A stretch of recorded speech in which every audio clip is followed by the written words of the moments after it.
हाँ जी, ਜਿਹੜਾ ਬੰਦਾ 15 ਪਾਰਟ ਕਰ ਰਿਹਾ ਮੈਂ ਤੁਹਾਨੂੰ ਜੂਮ ਐਪ 'ਤੇ ਕੰਮ ਕਰਾਇਆ ਸੀ, ਤੁਸੀਂ ਖੁਦ ਕਰ ਲੈਣਾ। ਤੁਸੀਂ ਅਗੇ 5 ਵਜੇ ਨਰਸ ਦੇ ਉੱਪਰ 21/29। हाँ जी, but is sine theta perpendicular over hypotenuse. B आएगा 21, एच आएगा 29 यूजिंग पाइथागोरस थ्योरम। हाँ जी, H square equal to P square plus B square आ गया। एच आएगा 29 का square 21 square plus B square. हाँ जी, B square equal to 841 minus 441 400 आ गया। बी का वैल्यू 20 आ गया। ठीक है, तो हमारे को है secant theta. What is secant theta? Hypotenuse over base. What is tan theta? Perpendicular over base. Value भर दो जी, 29/20 21/20। Secant theta plus tan theta left hand side है प्रूव दैट 29/20 प्लस 21/20 एलसीएम देगा 20 आएगा। 29 plus 21 is equal to 50/20। 5/2 cut के 2.5 equal to right hand side है।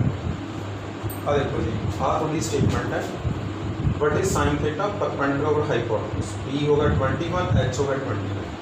जिसमें tan square using Pythagoras theorem. H square equal to P square plus B square आ गया। और P की वैल्यू कितनी है 21 है, एच की वैल्यू 29 है। इधर स्क्वायर 841 आ जाएगा, इधर 441 आ जाएगा। इधर जाके माइनस करके पी की वैल्यू काट ली। जितना होगा find are other T ratios तो सारियाँ काटो जिसमें tan प्लस सीगा। और ये कह रहे हैं फाइंड सीकन प्लस tan। तो सीकन थीटा होता hypotenuse over base, tan theta होता परपेंडिकुलर ओवर बेस। हाँ लेफ्ट साइड लैके और किसी वैल्यू पर एलसीएम लेके थोड़ा आंसर राइट साइड बराबर आ गया। और ये फर्स्ट क्वाड्रेंट से सारा पॉजिटिव होता है। ठीक है, हो गया पार्ट फर्स्ट क्वाड्रेंट में। पूरा सेकंड पार्ट है ए पार्ट है, मैं बी पार्ट करने लग गया। थोड़े क्या 90 to 180 ਹੁੰਦਾ सेकंड क्वाड्रेंट। सेकंड क्वाड्रेंट से पी ਹੁੰਦਾ पॉजिटिव ਤੇ बी ਹੁੰਦਾ ਨੈਗੇਟਿਵ। ਜਿਹੜਾ बी ਦੀ ਵੈਲਿਊ ਆਗਾ ਉਹਨੂੰ ਨੈਗੇਟਿਵ ਪਾ ਦੂੰਗੇ ਜੀ। बी ਦਾ ਨੈਗੇਟਿਵ ਪਾ ਕੇ ओरी बेस है नैगेटिव आ जाएगा, ओरी बेस है नैगेटिव आ जाएगा। तो दोवों के बीच साइन नैगेटिव आएगा, यानी माइनस दोवां आ जाएगा जी। थोड़ा आंसर -2.5 आ जाएगा। और स्पेशली पूछ रहा है कि what will be the value of expression if theta rise between 90 to 180। 90 to 180 second quadrant होता है। सेकंड क्वाड्रेंट च एक्स पॉजिटिव नेगेटिव होता है, वाई पॉजिटिव होता है। एक्स होता बेस, वाई होता परपेंडिकुलर। तो बेस नैगेटिव है सेकंड क्वाड्रेंट, बी नैगेटिव करके तुसी और बस बी की वैल्यू नैगेटिव भरती। उन्होंने what will value of expression इसी वैल्यू पूछता है, तुसी वैल्यू लिखती एलसीएम में आंसर। ठीक है, ये हो जाएगा फर्स्ट पार्ट बी का फर्स्ट पार्ट सारा मेरा जी। ठीक है, हम कोई भी क्वेश्चन है रिकॉर्डिंग कर लेना अपना जी। हम बी का सेकंड पार्ट है 90 to 180। या आंसर होगा in the third quadrant sine theta is negative given to us positive, not possible. In the third quadrant sin theta is negative given to us positive, this is not possible. Answer हाँ जी, मुझे पढ़ लें। हम मैं 60 question करने लगे। हाँ जी, sine B plus C minus A cos C plus A minus B tan. और बेटा टैन होगा तो सही पाएगा।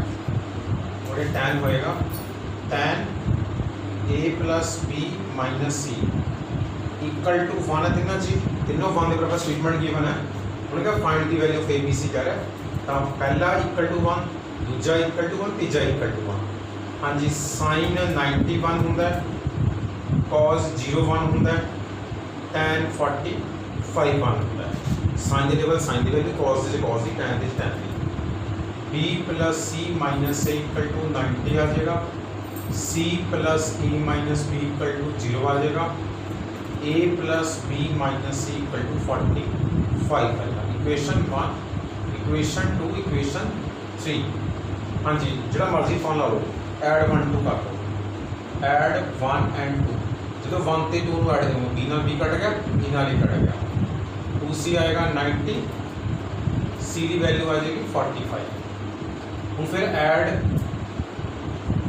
1 एंड 3 कर दो, जो 1 ते 3 ऐड करोगे c नाल c कट गया, ए नाल ए कट गया, 2b is equal to 135, b की वैल्यू 135/2 आ जाएगा। फिर ऐड 2 एंड 3 कर दो, जो 2 ते 3 ऐड करोगे तो मेरे को कितना आएगा जी, 2a is equal to 45, a is equal to 45°/2 answer आ जाएगा। पता लगे पढ़ जी, साइन दे टेबल साइन 91 होंगे, कॉस दे कॉस 0 होंगे, tan 45 होंगे। एंगल नाल एंगल इक्वेट कर ले जी, 2 ऐड कर ले, c की वैल्यू आ गई, 2 ऐड करे थोड़े को जी, और b की वैल्यू आ जाएगी, आ 2 ऐड करे तो a की वैल्यू आ जाएगी। थोड़ा आई दा अपना आंसर है। हाँ जी, हो जो पढ़ ले जी। तो मैंने बस 6 मिनट 60 मिनट देखा, बाकी अगले पार्ट है पूरे 10th वाले रिपीट है, जो तो मैं 9th क्वेश्चन करना है, 10th क्वेश्चन करना है। मैं 9th क्वेश्चन का फर्स्ट पार्ट कर रहा हूँ। cos theta equal to x plus 1/x है। हमने कहा इज इम्पॉसिबल इफ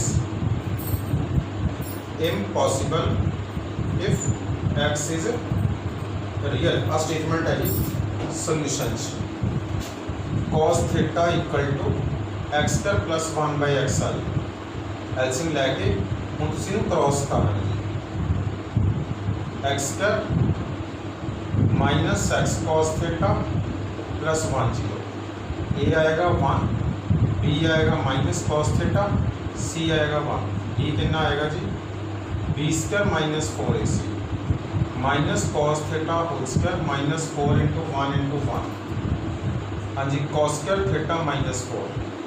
हाँ जी, value of x is real if d greater than equal to 0, यानी cos square theta minus 4 greater than equal to 0, not possible answer है, not possible, क्योंकि जो cos की वैल्यू है -1 तो लैके 1 cos की वैल्यू लाई कर मिनट हो गए।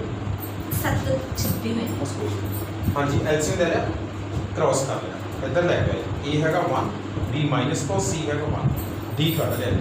Roots are real if d greater than equal to 0, cos के ग्रेटर देन 1 आ गया जी। ये पॉसिबल ही नहीं होता, क्योंकि cos की वैल्यू हमेशा -1 से 1 से कर दी, तो आंसर आ जाएगा equation is not possible.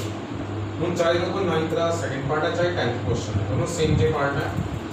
a plus b square equal to 4ab sine square theta, ये 9th का सेकंड पार्ट है जी।